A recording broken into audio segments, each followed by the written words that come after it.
Okay, it's day 27 on the carnivore diet month. All things going well. So this morning, I got up. Um, I decided not to go on a group ride for some selfish reasons, basically because it was going to be 35 degrees at the start. And quite honestly, I just wasn't motivated to be out in 35 degrees. So I did a 30-minute rowing session, and then I came out to my yard here, which I'm going to just kind of show a little bit about what I did. So this is a knees over toes. If you've never heard of the knees over toes guy, he talks about going backwards, pushing backwards. That's what I'm doing here. And you could buy a sled for probably $800 or $900, but this was an old Tupperware kit bag with some sandbags thrown in it, probably about 70 pounds worth of sand, and I just drag it across the yard. So in 2006, I broke my leg in a cycling accident, and my knee is probably 99%, but it's just not quite where it was. So I still even feel it to this day. But this has helped tremendously. I've been doing this for a while. So when I first was definitely doing this over the last 2 or 3 months, I would come out here in the morning probably 2 to 3 times a week before I went to work. And I could do about 4 of these back and forth until I kind of had to stop because my legs are burning. The other day I did 10 nonstop. Today I did probably 8 nonstop because I did a 30-minute rowing session. And the cool thing about that is that I did a PR, personal record, on my rowing machine. I wasn't even trying really, and but that was awesome. Just powered by steak and eggs, so pretty much, which is pretty cool.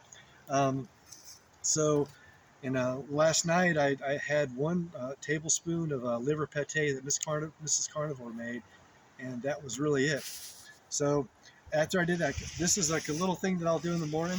Is like all I do is I just pull this back like this. I may sprint sometimes backwards, but this really helps my knee. Let's build it up. If you have knee issues, I'd say start with this, but I just go back and forth like this. So I know it's kind of scary.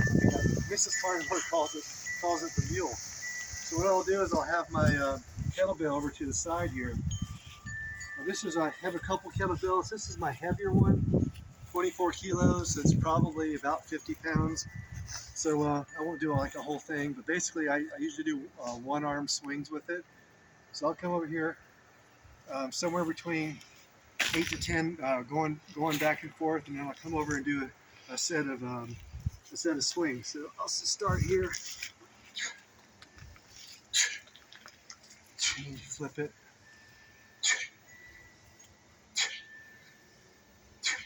I'll probably do that 20 times instead of just that amount of time. And then in my shed here, I have my heavy bag. So I'll take this and I'll do some punches and some kicks in my heavy bag that I have hung from the ceiling of my barn shed here. So I guess my point with all this is that you can be pretty darn low tech and decide, because you can tell just from that I'm already breathing a little bit hard. When I'm really doing it, I mean, I'm like panting. A couple of times I'll also do some sprints across the yard. So, but just make it up. I mean, you just gotta, most people can't do a 1-arm swing with a 50-pound kettlebell. Trust me, I know it's not necessarily easy if you've never done it before. You can build up to it though. Anyone can. But the thing is that you got to start somewhere, and so it might be just walking around your yard a little bit for a while. Then maybe just doing some calisthenics, doing some jumping jacks, doing some deep knee bends, what have you. But you should start somewhere, because it's you want to get that body moving, get your muscularity good, get your heart pumping a little bit. Got to get off the couch and get out there. It doesn't take that much. I mean, you don't have to be out here for an hour or 2 hours or something. Maybe just 10 minutes, 30 minutes, and but consistent, day by day. Just get out there and do a little bit. So okay, so for today, after my workout, I did my normal 6 eggs, and in just a little bit we're going to have ribeye steak.